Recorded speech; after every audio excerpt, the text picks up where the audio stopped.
So our feature presenter is the founder and CEO of Power Formula, LLC.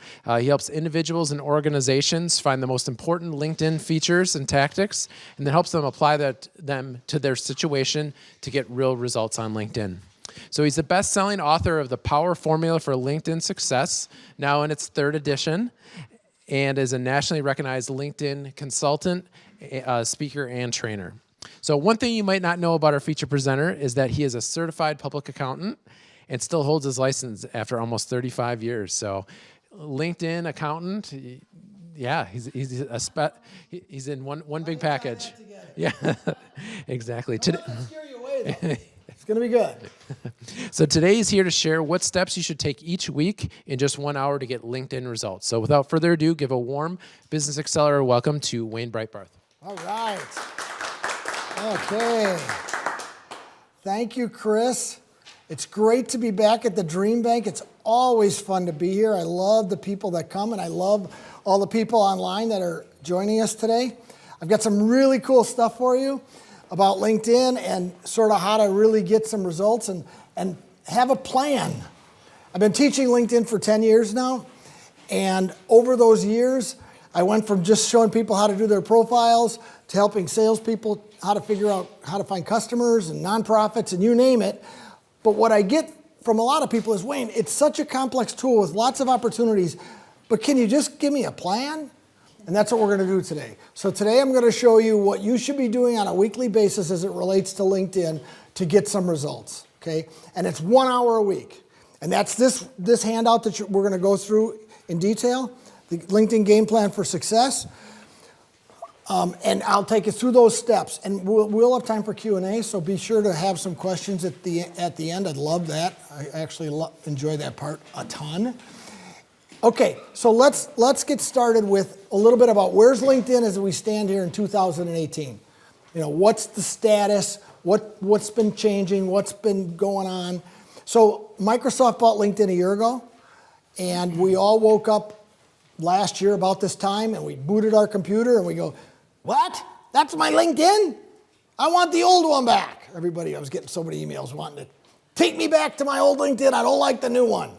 Okay, and there was all that kind of, everybody thought it was the end of the world, including me, because I'm not a change guy either. So Microsoft bought the place, and they made a bunch of changes. They probably made way too many changes too fast, because what they did subsequent to you receiving that new LinkedIn was they brought stuff back that they had previously taken away. And I was encouraged by that. I was encouraged that by June, we had gotten some of the stuff that they took away in January or February and gave it back to us on the free account. I'm always speaking of the free account. And the old LinkedIn would have never done that, I don't think. The old LinkedIn would have said, we're LinkedIn, we can do whatever the heck we want. But I think Microsoft is a little more business focused, and I think they heard the squawking. So I'm encouraged by Microsoft and what's going on. But what they did do on the profile that I think is critical to everybody to know this change, they closed a bunch of important boxes on your profile and jammed them under See More, View More Positions. If you notice. Before, our profile used to be wide open, and people could scroll all the way, see your summary in full, see all your jobs, see everything, see everything, see everything. Now, they took your summary and they jammed it behind a drawer that's only 200 characters to intrigue people on the 200 characters. So the summary, as we were talking before, used to be the thing I would spend time with people on their summary. Now I think it's important, but not like it used to be. Make that first 200 characters, got to be really interesting so people will click to see more. In your job entries, it only shows you 5 job entries, but they are wide open. Initially, they weren't, by the way. Initially, the first LinkedIn we got last year was every job entry was closed with no detail, and you had to click to actually see that it was terrible. Now they at least give us 5 job entries, your last 5, wide open, and then everything else says see more positions. So be aware of that. Be aware that the strategy has changed a bit, and you should look at your profile as if you're either a customer or a hiring executive or whatever you're trying to accomplish and go, is my profile look the way I want it to look, or now is some of my best information jammed behind one of those doors? Now, we're not going to cover a lot about profile because I could spend a whole hour on profile today, but I wanted you to take that away, that you should make sure that your profile displays the way you want it, both on the computer and on the phone. There are some differences. Make sure that you look right on your phone. But a couple of profile tips before we get into the game plan. Here's the deal. Your profile better be ready before you do this stuff. Because this stuff is going to be having you meet people you've never met before, but people you'd love to meet, right? That's what this is. But if your profile's not clear what you're trying to accomplish and who your target audience is, then you're going to be bringing people over to your profile and they're going to go, huh? That's not interesting to me. Why would that person want me to connect with them? I see nothing there that resonates with me. So the quick 2 minutes on your profile is this. Here's the 2 strategies. Lots of keywords in the right places. Search engine will like that. Search engine likes more keywords is better. So you got to know your keywords. What do you think people are Googling you for? Whether it's a job seeker, it's the words that they Google you for. If it's a business, it's what do you sell? Lots of keywords in the right places. What are the 3 hot spots? Headline, job titles, notice I said yes, plural, and skills. Those 3 sections, you better have your best keywords. Second strategy on your profile is this. Lots of great stories about you and your company, if that's part of your story. Lots of great stories. Storytelling is so critical these days. If we can't tell our story, or if we're hesitant to tell our story because we don't want to brag, I don't know how many times when I do consultations with people, maybe they're looking for work, right? And they'll send me their resume, and I'll have their profile, and we're on the phone doing a consultation, and I'll go, why does your resume look so much better than your profile? Well, I don't know. I mean, that's what you're supposed to put on your resume, Wayne. I don't know. I'm supposed to put it over here. I said, why wouldn't you? It's still an online identity. You should have everything that's on your resume over here and even more because you're not limited by space. Resumes were limited by space. LinkedIn, we almost have unlimited space. We have 2,000 characters for every job entry. So you got a lot more room for storytelling. So sort of get out of that feeling that you don't want to brag about yourself. It's so funny when I talk about storytelling and bragging. I remember the first time I showed my mother my profile. She was 76. And I said, hey, Ma, did you look at my LinkedIn profile? She said, I'm not on LinkedIn. I said, well, let's pull it up. I want to show you my profile. Because she knew I was doing it for a living at that point full time. And she starts looking at my profile and she starts scrunching her face like this. And I'm going, what's wrong, Ma? Don't you like my profile? She said, no, I don't like your profile at all. I said, why? I taught you better than that. I said, what do you mean you taught me better than that? She said, you're so braggy now. You sold all these books and you do all these events. She said, that's just not, I don't like that. I said, you probably even yelled at me when I was a kid. Yeah, probably. She said, so I don't like it. I said, Ma, here's the thing.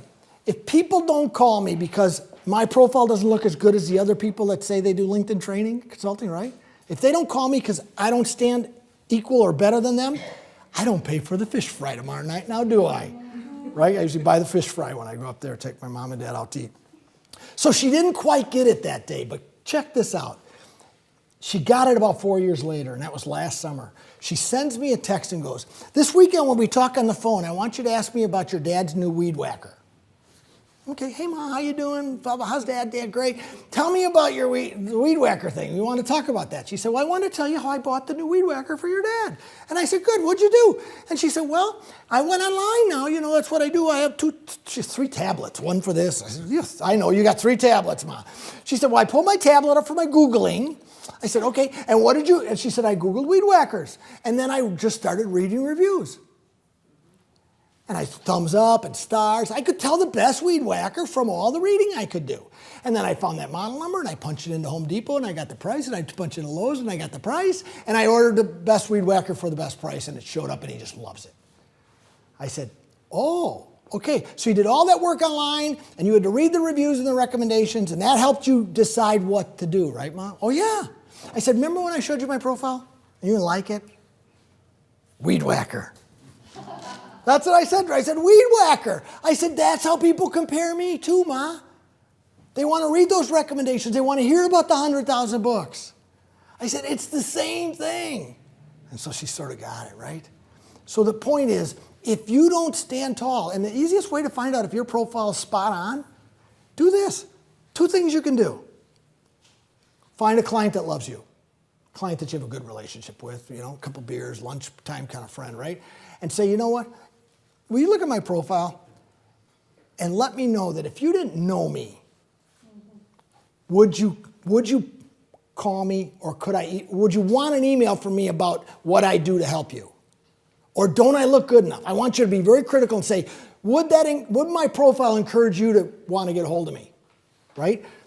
That's one exercise you can go through. And tell them to be brutally honest. I said, number 2, think about your competitors. Now, most of us have competitors. If you don't, I want to be in your business. Okay? But most of us have competitors, right? Go to your competitors' profiles, print 6, 7, 8 of them. The people that you butt heads with all the time and you wish weren't your competitors, right? Print their profile, put it on your desk, and then print yours too. Do it on a Friday. Come in on Monday morning and pretend you're a customer. And read those 6 or 7 profiles and ask yourself this question: would you pick you? Because that's what's happening all the time. As we speak, they're comparing us to these other people that say they do the same thing as us, right? So that's 2 exercises I know will help you if you think about your profile. So I've got to move away from profile because we don't have an hour for profile. But just reminding you, lots of keywords in the right places, really good stories. If you need more help with your profile, I highly recommend you take advantage of something I'm going to talk about at the end, a consultation with me where I actually critique your profile. I'll explain that at the end. I've got a special offer for you. So profile's right. Let's assume that for the moment. Now we're going to get involved in the activities. What's the 1 hour a week and how am I going to do this? Okay, so let's get started. The reminder is I'm doing everything free. So regardless of whether you're on a paid LinkedIn, I'm not doing anything that's paid today. I'm doing only free LinkedIn searches. I think I am actually. Let's see. There we go. Okay. So free LinkedIn. What should you do? What's your game plan? Now, on this chart, I'm going to start with the invite column, but I will reference back to lay groundwork. So there's 5 steps that you're going to take to have your LinkedIn success. It's going to be lay the groundwork, invite people, follow up with people, engage and share. Those are the 5 steps, and I'm going to take you through and show you some of the very specific steps that we do on LinkedIn to do those things. Okay. But I'll come back to lay the groundwork. I'm going to skip a column and go right to invite. Okay? Now, I want you to think about this question I'm going to ask you. When was the last time you invited a total stranger to be in your LinkedIn network, but a person you didn't want to be a total stranger to? Okay? Most people don't do a lot of that. It's getting better. People are starting to get it as guys like me are preaching about it. But a lot of people, well, if I don't know them, why would I invite them? Because you want to know them. It's like coming to an event like this today. Part of it is me. Part of it is you're going to meet some nice people. Right? And if you sat down right to the exact right person for you today, you'd probably get in your car and say, honey, you won't believe what happened at lunch. I sat next to the exact right person.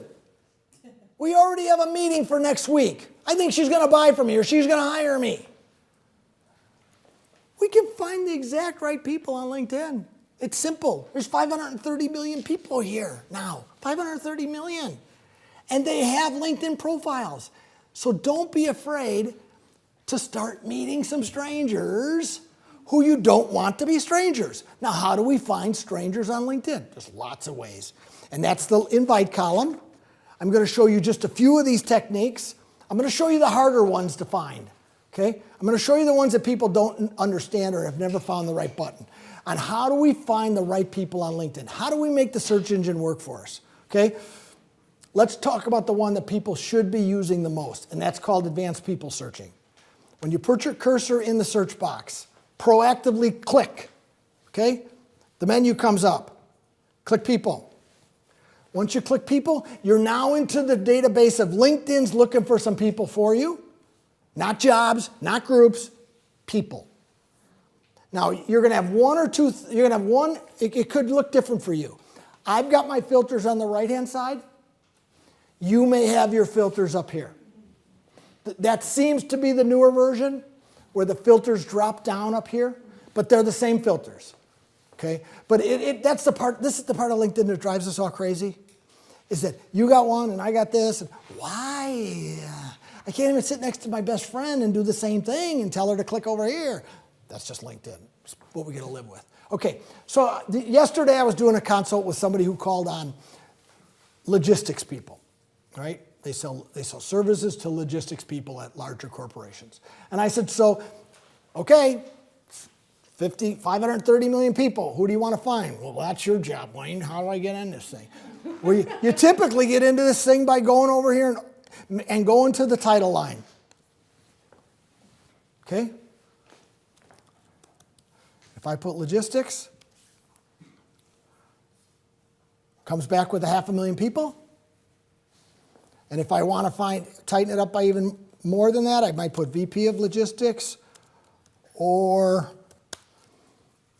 Director.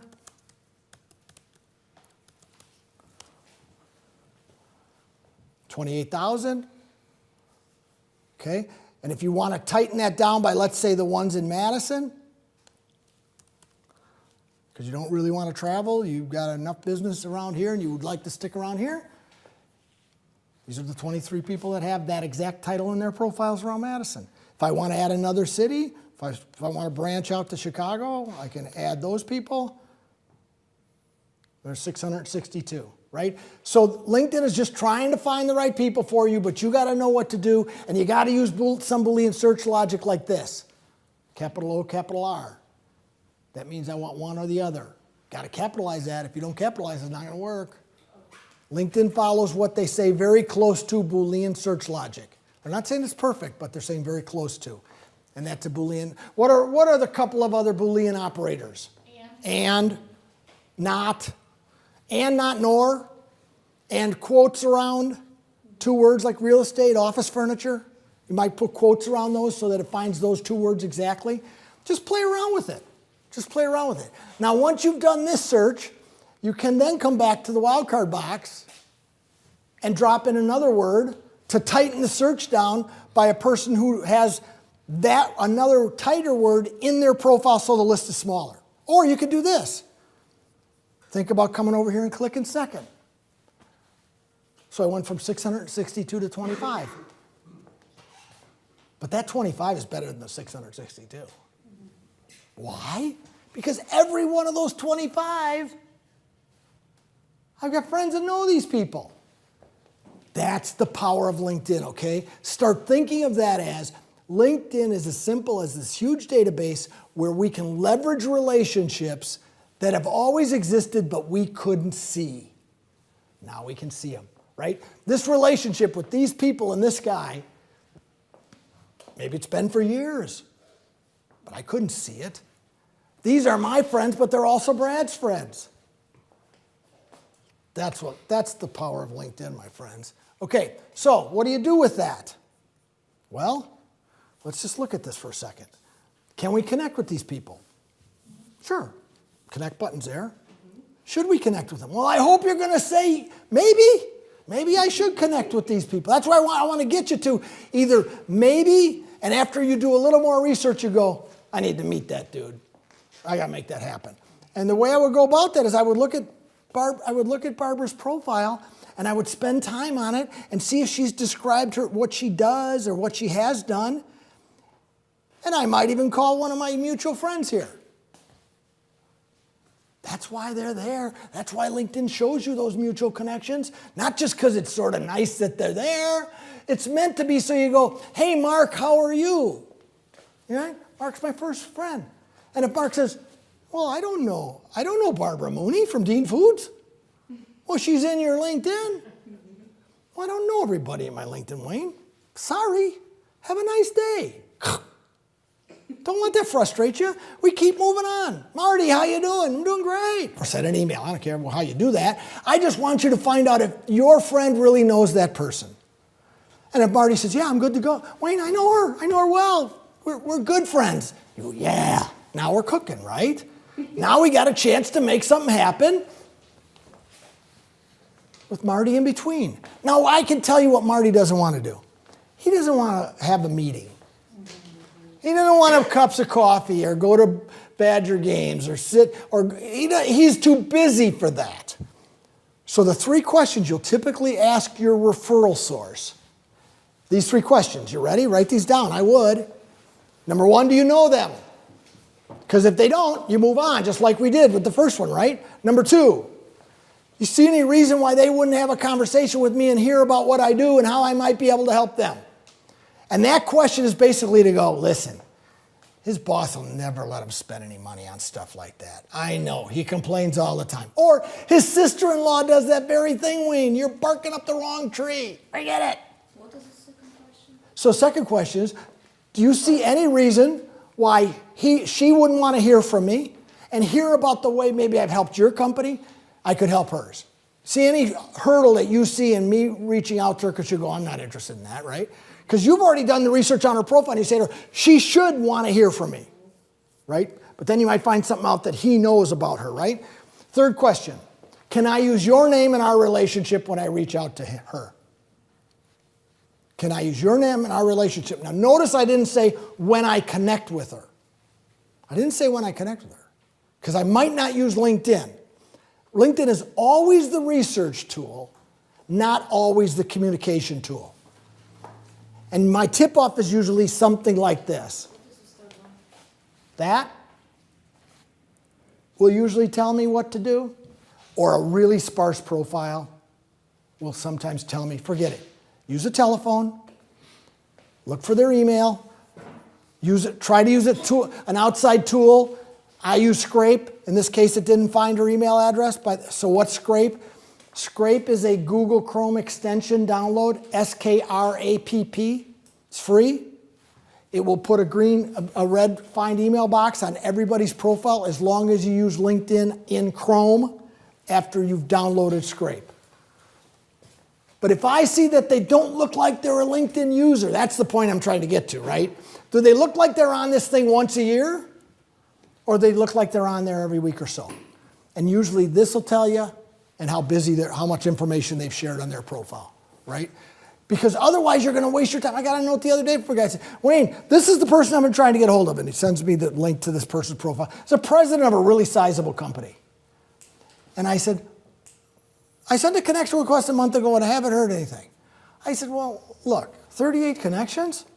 You think you're going to be lucky enough to be Mr. 39? Right? I mean, use your head. Now, the good news was there was information on the profile, so he came up in the search, and maybe, but now just use a different technique other than LinkedIn to get a hold of him. Doesn't mean LinkedIn didn't help you. It did help you. Right? How would we have found the name of all these logistics people without LinkedIn? We would have called in these companies and go, can I talk to somebody in logistics? And then you would have got voicemail. Okay? Now I gave you a tool. What's that? Please repeat the third question.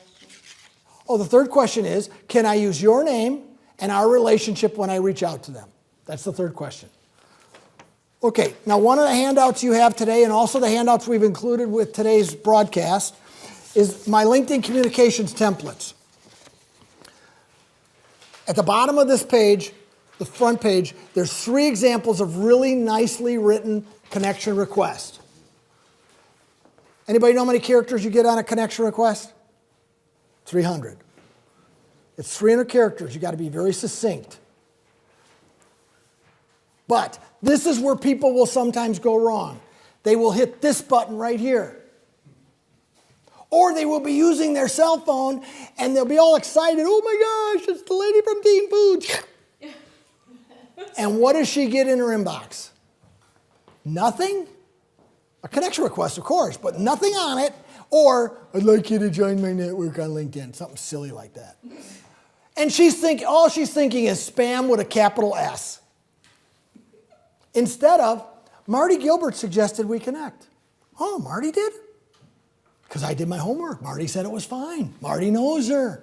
Marty thought it would be interesting for her to talk to you. That's what these templates are trying to help you. Try to help you write a really good 300-character connection request, because that's how you're going to get through to a stranger. Now, you're not going to get connected to every stranger. Even if they have 500 plus, you might not. But here's what I do know. even if they don't connect with you, and you write a really nice note, and it looks like they're fairly active on LinkedIn, they will probably look at your what? Right. They'll at least look at your profile. And if that baby's all tidied up and ready for your mom, right? If it's ready for your mom, it's ready for them. And they'll at least know who you are and what your company does. Doesn't mean they might not be ready for the connection request. But to me, what you've just had is a marketing event. It's a marketing event. You took somebody from your target audience and waltzed them over to you and said, take a look at this stuff. You will like it. How much did that marketing event cost you? Zip.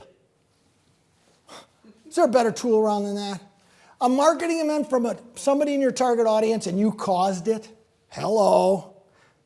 It's a piece of cake, my friends. Next page. Thank you note. If they do connect, and I think if you write the connection request right and you're doing the referral thing, it's going to be like 3/4 of them will say yes. Thank you note. The thank you note is where the meat is, okay? If you don't do a thank you note and try to get together an appointment or something, then all you're doing in LinkedIn is collecting names like baseball cards. And you're going to shove them in the closet and they're going to get dust around them. And you're going to go, oh, Wayne, yeah, I like LinkedIn. I got 1,500 connections. And I'll always follow up with this. And have those connections helped you, or have you helped them at all? Well, I don't know. They're just connections. Well, then don't be on the dumb thing. You're supposed to be on it to get meetings and get appointments, and right? That's what it's about. And that's why the thank you note is critical. Now, they may still not respond to the thank you note, right? But you've written a nice thank you note. They've had 2 touch points with you that were well written, professionally sounding, nice person. Here's my website. At a minimum, they're going to have a good feeling about who you are in your company, but it might not be their time to make switch vendors yet. You don't know, right? But think about what you've got from that point going forward is you have a first-degree connection with the decision maker. What does that allow you to do? What's your first name again? Bob. I was telling Bob before the event about one technique. One technique is when you're doing these searches, don't forget, once in a while, to come in here and click this button with your target audience. Because once you click that button, I probably won't have any people at the first degree, but I might. Let's get rid of that second. Just go to first. I do. Once you do first degree with your target audience, look what shows up here. Now the button doesn't say don't message. Right? The button says message. Now, I was talking to Bob because Bob was going to post something in his status updates about what a change that's going on in his business. Do I think it's appropriate? I think it's totally appropriate. But it won't be seen by many people because of the way status updates work. And we'll talk about that just in a little bit here. But it won't be seen by many people. This message dropped into those 4 inboxes. They got to at least delete you, right? Hopefully they'll read it. Now, if you do that too often, if you decide you're going to do this once a week, yuck, right? Use etiquette. Think about how you like to be treated. You can use the message box. That's what it's for. But if you overuse the message box, like emailing people too many times, bye, disconnect. Okay, so I've shown you what to do once we find these people. Let me show you just 2 other ways to find people really quickly that you probably haven't thought of yet. One of them is this. Connections of. See this filter box right here? I wish this was green. I wish they'd actually put green on that because that would be the color of money. And then you'd see the green and go, oh yeah, green must mean that's a goodie, right? Here's the deal. That box lets you use all these filters into one of your network's network. In other words, if Bob and I are friends, and maybe even a client, and Bob would help me with referrals, instead of me going to Bob, hey Bob, you know, referrals are important to me, and I always hate to ask this question, but anybody you know that I should be talking to that you know? Right? We all hesitate that. I call it the little referral kabuki dance, right? Like we don't want to ask, but we know it works, and this guy's always helped you, right? Instead, I put Bob's name in here. I do my search. I come up with the 6 or 8 people that look really interesting in his network because I've done my homework ahead of time. And I say, Bob, I respect your time, but I've been so thankful of all the referrals you've given me in the past. You are the best, my friend, and I want to make sure I can return the favor to you anytime you want. But today, I found these 6 or 8 people in your network and wondered if we could just have a little chat about them. And it's the 3 questions I just showed you, right? Those 3 questions, again, you're going to ask Bob about that short list of people. And then you're going to run back to your office and you're cooking, right? You're cooking because you're able to drop his name into every connection request or every phone call. And it at least means something other than, you don't know me, but you should buy my stuff. But if Bob says it's okay, that's a friend of his, oh, right? That button is hot, my friends. Take advantage of it. Next search feature I want to show you that a lot of people haven't found is the university page. Put in the name of a school you're interested in. And of course, since we're in Madison, we will do Madison. This is the university page. It's put out there by the school. School builds this page. This is not fun until this button right here. See this blue button right here? After today, you're going to hit that blue button so often, it's going to start getting gray around the edges. I know it's going to get gray around the edges because you're going to overuse it. Look at what it does for us. It takes us to a page called Madison Career Insights. It's only 250,000 people. And you went to school there, and so did they. And we can filter these people by where they live, where they work, what they do, what they studied, what they're skilled at, and how you're connected. So if you're interested in the ones that live in Chicago, click on Chicago. And if you're interested in the people who are in finance, you click finance. And there is the 1,700 people right here just waiting for you. Here they are, just waiting for you. Now, if you want to also do this, you want to come in over here and search by some keyword, like we'll try CPA and see what comes up.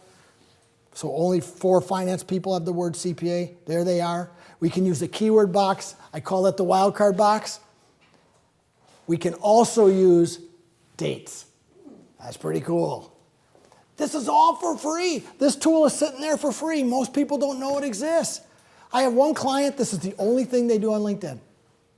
They say, I just worked the alumni thing. I went to school like Madison. And that way you can use the Madison thing in your connection request. The third little connection request talks about Marquette. It usually will open the door. You don't have to get a hold of Bob. You just use the Madison thing to get a hold of people, right? And we know that in regular old networking. But we've sort of forgotten those kind of blocking and tackling techniques when we get to a tool like LinkedIn. University page is wonderful. And you can also use any school you want. It's not limited to your own school. And by the way, this is the #1 recruiting tool on LinkedIn. It's the #1 recruiting tool on LinkedIn. Why? Because you can search by major. You can search by date range. So if you want to find engineers that went to Madison 5 years ago, it's pretty simple. And if you want to find them in a certain city, just use that filter. It's a wonderful tool, my friends. You're going to love it. You're going to wear it out. Your blue button's going to be gray around the edges, I'm pretty sure. Okay, so those are my techniques. There's a bunch of other searching techniques you'll see in the invite column. We don't have time to go through them all. So we have covered invite follow-up. That's the thank you note, right? Invite follow-up. Now my game plan says this, 10 people a week. And that's how you're going to get it done in an hour. In an hour, you're going to say, I want to meet 10 new people every week from one of these searching features on LinkedIn. So every week I'm going to send 10 connection requests, written correctly, to strangers, and then I'm going to also follow up. So I might have some follow-ups this week, and I might have my 10 that I'm going to send out. So that if you follow this routine of 10 people a week, people in your target audience using any of these search features on LinkedIn, you'll come back here next year to the Dream Bank in February and go, hey, Wayne, guess what? No, what? How you doing? You were here last year? Yeah, I was here last year. Cool. How did it go so far? Well, I followed it religiously. I said, so tell me, you invited 520 people? Yeah. At least, but I always made sure, I never went home on Friday without my 10. Good. How many do you think connected with you? Well, they didn't all. I said, I didn't say they would all. Well, maybe it's 2/3 or 3/4. I said, okay, so you got 375-ish new decision makers in your network. Guess what you can do now? You can message those 375 people with your latest and greatest, newest thing you got going on, can't you? Because you open the privilege of messaging by them adding you as a connection request. Right? And you're sitting, and you do that year after year. Before you know it, you go, Wayne, I got 4,000 connections, but 2,500 of them are spot on. And anytime I want, I can go do a search. When I go out of town, I put Chicago in, and I know who I'm going to call on. And all the filters will work for you great if you make sure that your network's made up of decision makers following a routine like this. Okay, so let's move to the next two columns over. Well, let's skip back to this one. Lay the groundwork. Lay the groundwork is, the idea behind lay the groundwork is maybe you want to do something ahead of time prior to a connection request. Two things you could consider. One, just look at their profile. In other words, look at their profile and don't hit the connect button today. Look at their profile and let the dust settle a little bit. And then keep an eye on who's viewed your profile, right? Because if you see, you looked at them, some will look back, and you see that, great time for a connection request. Great time for a connection request. So that's one thing you might want to do. Because then you at least know they already looked at your profile. They already know who you are. So when you zoom in there with the connection request, they go, oh, I know who Wayne is. Yeah, I know who he is. I already looked at his profile. And they're more apt to connect, especially if after looking at your profile, they do think you could help them. Right? They do. They've maybe gone one more step down the road here. Okay. The second idea behind this is to, let's say I'm interested in connecting with Chris.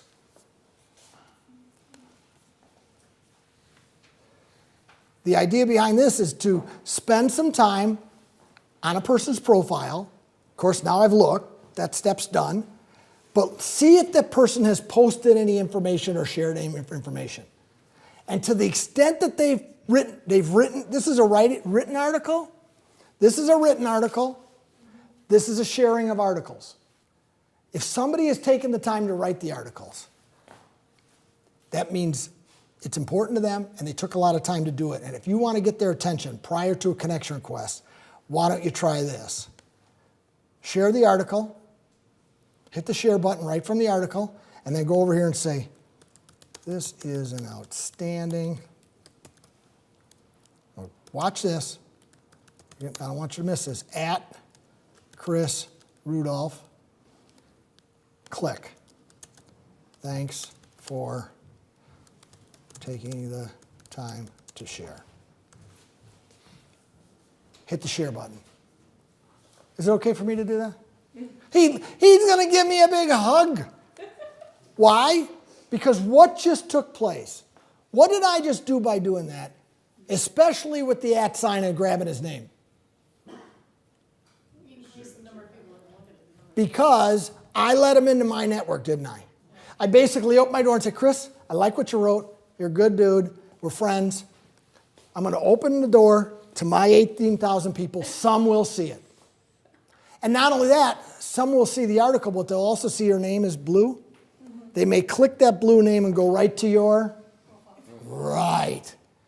So if you do that as a lay the groundwork step with somebody who took the time to write an article, they're going to get that, and they're going to get pinged in their inbox, aren't they? Wayne Breitbarth just mentioned you in an update. And they're going to go, who's Wayne Breitbarth? I think I'll look at Wayne Breitbarth's. Right. You just caused the view to your profile, and they're not mad because they want this article to go to as many people as they can. They're not like going, ooh, why would he put my name in? It's just the opposite. They're going, I got to get this Wayne dude to do this more often. I got more views than I ever had on an article. But think about that. And then you waltz in and ask for a connection request. You've helped them already. You used your network to give them some more reads and views, and now you ask for a connection request. It's like, this Wayne dude's okay. I think I will connect with him. He's very helpful. Now, you don't share articles, though, that are not on your brand, probably. You know, if they're high science level articles and you've got nothing to do with that kind of science, you might not share that because it's off brand. Make sure the things you do, the shares, likes, and comments that you do on LinkedIn are on your brand. And be very careful. And the reason I asked Chris about this article is I have shared articles in the past where I didn't read the full article. Right? And I got to the bottom of an article, get this. It was from another LinkedIn trainer. Like a friend of mine said, Wayne, did you really want to share that guy's article? It was from Forbes. It was a really good article. But if you read all the way to the bottom, one of your competitors wrote the crazy thing. And I said, oh my gosh, that is nuts. Why would I ever do that? Because I just shortcut it, right? I didn't take the time, read the article, see if it's on brand or see if it might be sort of silly to do, right? Now, sometimes I share some of my competitors' stuff, but as a rule, I try to stay away from it. So read the article, make sure it's on your brand, you feel good about the share, but the lay the groundwork technique, you can see how that could work. Okay, now let's talk about engaging and sharing. I want you to think about doing 10 engagements and shares a week. The easiest way to do that, especially in the engage step, is go to your notifications tab. Okay, the notifications tab, fairly new on LinkedIn, it's only been around for a year. Very thankful for this tab. You know why I'm thankful for this tab? Is because the home feed, you know your home feed, right? People are spending less and less time on the home feed, at least the people I talk to. Because it's just busy with what? Ads, likes and shares from some of your friends, so it's off topic, but they thought it was on topic. And before you know it, your feed is getting less and less important. You're going, well, it's not really what I want to read. It's not really what I'm interested in. Notification tab gives you great steps on things that only take place with your network and your activity. So in other words, it's showing the things that I successfully showed the people that liked and mentioned. Okay, so here's a good one. When somebody mentions you in a post or comments, here's what you should do. Let's say open this one up. Let's open this one up. She liked. I usually don't do it for a like but here's replied to a comment. If somebody comments or likes, or comments or shares on a post that you did, I would always come in. Now in this case, I already said thank you once before. I would always hit like, and I would reply, thank you, put the person's name in, grab their name, right? Every one of those interactions, the like and the share comment and the @ is an interaction from that LinkedIn likes you doing and gives this post a lot more traction. As opposed to just saying thank you without their name. See the difference? If you're going to say thank you, and you should say thank you, somebody did something nice for you. Let's not forget our mom did teach us that. It's funny how if I say you're welcome to somebody, sometimes I get a note and say, nobody says that anymore, Wayne. I say, well, I still do, because I still think it sounds great to say you're welcome. Right? It's old school, but you know what? It should make a comeback if we start using it virtually and not just, in person we would say you're welcome. Of course we would, but we sometimes forget it here. So like Greg missed an opportunity by not going thank you at Nancy Major. LinkedIn would have seen that as one more kind of interaction, and then Nancy would have got the note and Greg did that thing for her, okay? So engage and share, my friends. Think about being very purposeful about that. Don't be afraid to reshare something that you wrote a month ago. Let me show you how that works. If you're doing the article thing on LinkedIn, and I know a lot of people don't do the article thing because not everybody's a writer, and or blessed to have a wife that's a really good writer. That's what I got. My secret weapon is I'm really good at LinkedIn, but Brenda is super duper duper duper good at grammar and all the other stuff. As a matter of fact, she wants to, catch this, she wants to look at every tweet. I said, honey, can I do 140 characters now 280 without you? No, because I see typos all the time in your crazy tweets, and I don't want your brand out there like that. So I'm blessed to have a nice wife that helps me with my writing. But if you're writing articles on LinkedIn, and I get this question all the time from people, Wayne, I wrote this article and I only got 5 views and 1 comment and 1 share. That was when you pushed publish 1 time. I said, why don't you go in here and share this thing a few more times? Why don't you go grab the way I like to share these, reshare, is I will go grab a quote, typically. I will come over here and grab a quote that I think is catchy, and I'll come over and I'll hit the share button, and I'll drop that quote into here. I'll put quotes around it. And then I might say something else, like something else about the article, right? Sort of attracting them. Now, that's the same thing I do when I land on other people's pages and I'm trying to get their attention or help them. I will grab a quote from that article and I will say, so says at such and such in this article that you can't miss reading. Keep sharing the stuff that you've already written, and that it'll get a lot more traction if you keep rolling it out. Now, people will ask me this question a lot too. Well, this article is also on my blog post, Wayne. Am I better off sharing my blog post into LinkedIn or resharing this thing on LinkedIn? Easy answer. Always resharing on LinkedIn. Here's why. LinkedIn really doesn't want us leaving LinkedIn, right? They really want us to stay on that site and share back and forth and never go way out here to YouTube or way out here to your blog post. They don't really want us to go there. Now, we want website hits. Yeah. So, you're balancing. I would say you're going to get a lot more activity if you use share within LinkedIn. But from time to time, you do want to send people to your website. Don't get me wrong. I think it's still it's a technique you should use. Okay. All right. So I got 30 minutes a week in your game plan for doing your sharing, liking, commenting, engaging. And I think the notifications tab is a home run for that. Do not miss things like birthdays, anniversaries. The notification will show you all the people that have your birthdays. Don't forget, viewed your profile. It'll show you, put a link to who's viewed your profile.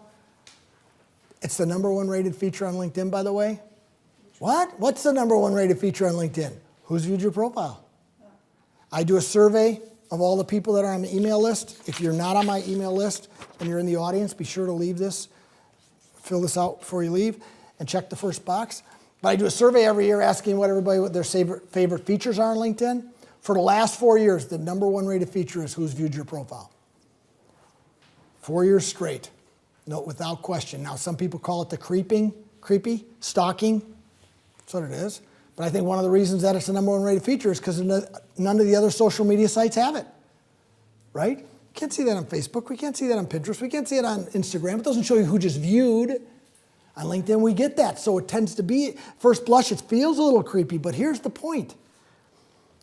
If somebody's looked at your profile, something's up. Now, there are spammers. Don't let the few spammers that creep into your invitations and creep into who's viewed your profile let you have an attitude about those two kind of activities on LinkedIn. There will be spammers. Move on. Some of those people looking at your profile have been sent there by customers who love you, right? Think about that. And I like to look at my who's viewed your profile instead of going, what do you want? Why are you there? That attitude. Instead I go, you're here to buy something, aren't you? I'm pretty sure you are. Let's try to have a conversation here. It's all a matter of how you look at these lists of people, and instead of going, right? So it really is, the problem most people have is right between their ears, that they approach the list by going, you're looking at my profile. I'll bet you are not totally bored today with nothing else to do, and that's why you looked at me, right? You're here because you looked at my profile, you looked at my website, you heard from a friend how darn good I am, and you want to buy something. Well, I'm not going to let you walk into my store without saying, hello, thanks for visiting today. Store meaning your profile. You wouldn't do that if you ran a retail store like this and somebody walked in, you would look against the wall. You would, hi, how you doing? Thanks for taking the time to stop in. Think of who's viewed your profile. Profile's your store. And that's the little buzzer on the door. Right? The little buzzer goes off. Oh, somebody's here. I bet you they're just not so bored and need a warm place to hang out today. They're here because they want my stuff. Now, some people will shake your hand and say, yeah, I went to the wrong place. Well, hope you have a nice day. If you ever need my stuff, this is where I'm at. Have a good one. Right? You'd still probably be polite to them. Notifications, my friends. Home run section. I'm thankful LinkedIn keeps it clean without advertising and stuff. Right? Let's not tell them how much we like this section. Because I'm afraid they will junk it up, right? They'll junk it up because if we spend too much time here, they go, we better put some more ads in there somehow. We got to make some money on this deal. Okay, so here's what we're going to do. We are approaching the end. I just want to review where we've been, okay? Starting off with good profile, right? Get your profile right, my friends. Good profile usually has lots of keywords in the right spots, so the search engine works for you. Number 2, tells great stories about you, your company, and the services you offer, or what you're trying. Your storytelling about why you're on LinkedIn and why you're better than your competitors. Once your profile's right, start using the search tools on LinkedIn. I showed you just a few. And start meeting people virtually. Don't be nervous about it. Write a nice note. And follow up with the ones that do with a thank you note. At a minimum, they're going to think you're a nice person when you get done with these 2 nice notes. They may not be ready to buy, but you probably got a bunch of them as a first-degree connection that we can now send professionally written messages going forward, right? You can always consider going back to lay the groundwork by either viewing their profile ahead of the connection request or using the app mentioned if they're writing articles or sharing things. And then spend time each week. Notifications tab, looking for ways you can engage with the people that are already engaged in your stuff or share some of your own information. Don't forget to reshare some of the information you've already written and is already sitting on your profile. That will be an hour a week. I know it sounds like a lot more than that, but once you get your routine down, it's not. I've tested it, and I've even given myself some slack because I'm pretty darn good at this stuff. It will be an hour a week, my friends. Set yourself your goal. 10 people a week, 10 kind of interactions and articles a week.